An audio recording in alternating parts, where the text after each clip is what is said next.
নমস্কাৰ জিআৰজি ব্লগলৈ পুনৰবাৰ সকলোকে স্বাগতম জনাইছোঁ। আজি আমি আলোচনা কৰিবলৈ লৈছোঁ FRBM এক্ট সম্পৰ্কত।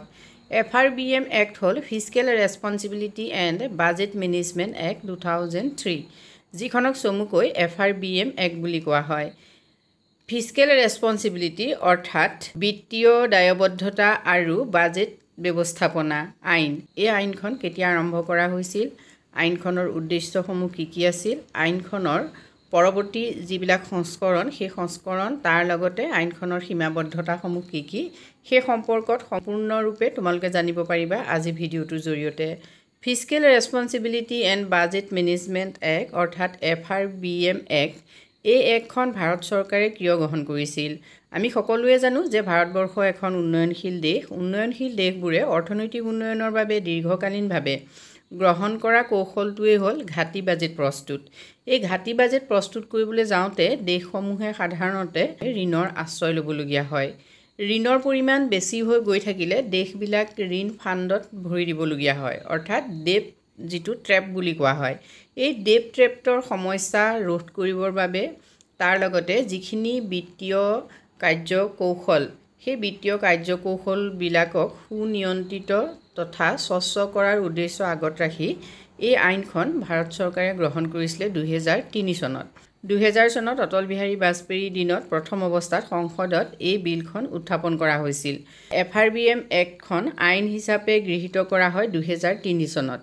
গতিকে 2003 চনৰ পৰা এই আইনখন ভাৰতবৰ্ষত প্ৰযোজ্য হৈ আছে। আইনখনৰ মূল উদ্দেশ্যসমূহ হ'ল বিত্তীয় অনুশাসন স্থাপন কৰা, ৰাজহুৱা ধনৰ ব্যৱস্থাপনা উন্নত কৰা, বিত্তীয় বিচক্ষণতা শক্তিশালী কৰা, লগতে বিত্তীয় ঘাটি সন্তুলিত কৰা। ইয়াৰ উপৰিও আৰু বহুতো উদ্দেশ্য আছে, সেই সম্পৰ্কত তোমালোকে সবিশেষ চোৱা। FRBM এক্টৰ উদ্দেশ্যসমূহ হ'ল, ইয়াৰ মূল উদ্দেশ্য হ'ল ৰাজহ ঘাটি দূৰ কৰা আৰু বিত্তীয় ঘাটি হ্ৰাস কৰা। ইয়াৰ উপৰিও বিত্তীয় ব্যৱস্থাপনাৰ স্বচ্ছতা নিশ্চিত কৰা, ঋণৰ ন্যায্য বিতৰণ নিশ্চিত কৰা, দীৰ্ঘম্যাদীভাৱে বিত্তীয় স্থিতিশীলতা ৰক্ষা কৰা, ভাৰতৰ মুদ্ৰাস্ফীতি পৰিচালনাৰ বাবে কেন্দ্ৰীয় বেংকক প্ৰয়োজনীয় নমনীয়তা প্ৰদান কৰা। এইখিনি হ'ল ইয়াৰ মূল উদ্দেশ্য। FRBM এক্টৰ বৈশিষ্ট্যসমূহ বা ইয়াৰ বিধানসমূহ কি সেই সম্পৰ্কটো তোমালোকে জানি লোৱা। প্ৰথম হ'ল বিত্তীয় ঘাটিৰ লক্ষ্য নিৰ্ধাৰণ কৰা। এতিয়া মূল লক্ষ্য আছিলে 2008 চনত 31 মাৰ্চৰ ভিতৰত বিত্তীয় ঘাটি যাতে GDP 3% হ্ৰাস কৰিব পাৰে, এইটো আছিলে প্ৰথম লক্ষ্য। ৰাজহ ঘাটিৰ লক্ষ্য আছিলে 2008 চনৰ 31 মাৰ্চৰ ভিতৰত ৰাজহ ঘাটি দূৰ কৰা। এতিয়া ৰাজহ ব্যয় আৰু ৰাজহ আয়ৰ মাজৰ যিটো ব্যৱধান সেইটোকে ৰাজহ ঘাটি বুলি কোৱা হয়। নেক্সট আহিলে প্ৰতিবেদন আৰু স্বচ্ছতা, মানে বিত্তীয় যিখিনি কাৰ্যাৱলী থাকে সেই বিত্তীয় কাৰ্যাৱলীৰ ওপৰত সম্পূৰ্ণ প্ৰতিবেদন চৰকাৰে দাখিল কৰিব লাগিব, লগতে সেই প্ৰতিবেদনত স্বচ্ছতাৰ দিশটোতো গুৰুত্ব দিব লাগিব। ক্ষেত্ৰত কি প্ৰতিবেদন চৰকাৰে দিব লাগিব সেই সম্পৰ্কত তোমালোকে জানি লোৱা। প্ৰথম আহিলে মধ্যমকালীন বিত্তীয় নীতিৰ বিবৃতি, নেক্সট বিত্তীয় নীতিৰ কৌশল বিবৃতি, নেক্সট সমষ্টিক অৰ্থনৈতিক কাঠামোৰ বিবৃতি। এইবোৰ কেন্দ্ৰীয় বাজেটৰ লগতে বছৰি দাখিল কৰিব লাগিব চৰকাৰে। এইখিনি আছিল এই এক্টখনৰ মূল বৈশিষ্ট্য। ইয়াৰ উপৰিও পৰৱৰ্তী পৰ্যায়ত FRBM এক্টত বিভিন্ন ধৰণৰ সংস্কৰণ কৰা হয়। বিশেষকৈ 2016 চনত FRBM এক্টৰ পুনৰীক্ষণৰ বাবে চৰকাৰে NK সিং কমিটি গঠন কৰে। এই কমিটিৰ মতে FRBM এক্টৰ কাৰ্যক্ষমতা পৰ্যালোচনা আৰু আইনখনৰ বিধানসমূহৰ প্ৰয়োজনীয় দিশসমূহ চোৱা চিতা কৰিবৰ বাবে কিছু পৰামৰ্শ আগবঢ়োৱা হৈছিল। সেই সমিতিখনৰ পৰামৰ্শসমূহ চোৱা। 2020 চনৰ 31 মাৰ্চলৈকে বছৰবোৰত GDPৰ 3% বিত্তীয় ঘাটিৰ লক্ষ্য ৰাখিব লাগিব। 2020-21 চনত 2.8% বিত্তীয় ঘাটিৰ কথা কৈছে। 2023 চনত 2.5% বিত্তীয় ঘাটি হ্ৰাস কৰাৰ পৰামৰ্শ দিছিল FRBM এক্টৰ জৰিয়তে। ইয়াৰ উপৰিও 2019-20 চনৰ বাবে GDPৰ 3.4% বিত্তীয় ঘাটি নিৰ্ধাৰণ কৰা হৈছিল। 2019-20 চনত 2018-19 চনতকৈ বিত্তীয় ঘাটি 13.30% বৃদ্ধি পাইছে। অনুসূচিত জাতিসমূহৰ কল্যাণৰ বাবে আবণ্টন 35.6% বৃদ্ধি হৈছে আৰু অনুসূচিত জাতিসমূহৰ বাবে 28% বৃদ্ধি কৰা হৈছে।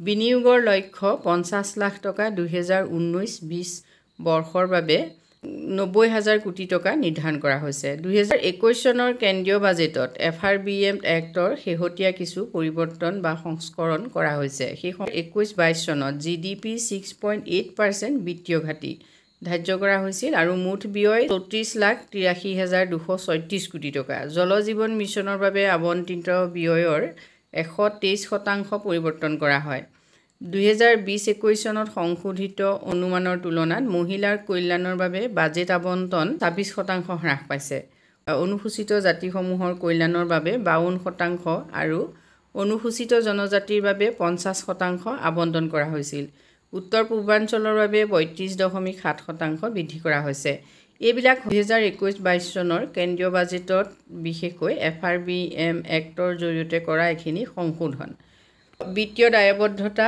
আৰু বাজেট মেনেজমেণ্ট এই এক্টৰ ওপৰত বিভিন্নজনে বিভিন্ন ধৰণে সমালোচনা কৰিছে কঠোৰ বিত্তীয় লক্ষ্যই চৰকাৰৰ নমনীয়তাক সীমিত কৰে বিশেষকৈ সংকটৰ সময়ত অৰ্থনীতিত যেতিয়া সংকট উৎপন্ন হয় সেই সময়ত এই এক্টখনৰ দ্বাৰা কিছুমান সিদ্ধান্ত গ্ৰহণ কৰাৰ ক্ষেত্ৰত অসুবিধা হয় তেনেকৈ ৰূপায়ণৰ ক্ষেত্ৰত প্ৰত্যাহ্বানসমূহ বিশেষকৈ ৰাজহৰ অভাৱ বা অভাৱনীয় ব্যয়ৰ বাবে ৰাজ্য আৰু কেন্দ্ৰীয় চৰকাৰে প্ৰায় লক্ষ্য পূৰণ কৰাত ব্যৰ্থ হয় গতিকে এনেকুৱা ক্ষেত্ৰত কি হয় FRBM এক্টৰ পৰা যিখিনি পৰামৰ্শ দিয়া হৈছে সেই পৰামৰ্শখিনি কৰাটো চৰকাৰসমূহ প্ৰত্যাহ্বানৰ সন্মুখীন হয় অৰ্থনৈতিক প্ৰভাৱ সমালোচকসকলে যুক্তি দিয়ে যে কঠোৰ বিত্তীয় একত্ৰীকৰণে ৰাজহুৱা বিনিয়োগ আৰু বৃদ্ধি ক্ষতি সাধন কৰিব পাৰে FRBM এক্টখন বিশেষকৈ সমষ্টিগত যিবিলাক চলক আমাৰ যেনে ৰাষ্ট্ৰীয় আয় নিয়োগ নিবনুৱা সমস্যা অৰ্থনৈতিক উন্নয়ন এনেকুৱা ধৰণৰ যিখিনি সমষ্টিগত চলক সেই সমষ্টিগত চলকসমূহৰ বিকাশৰ জৰিয়তে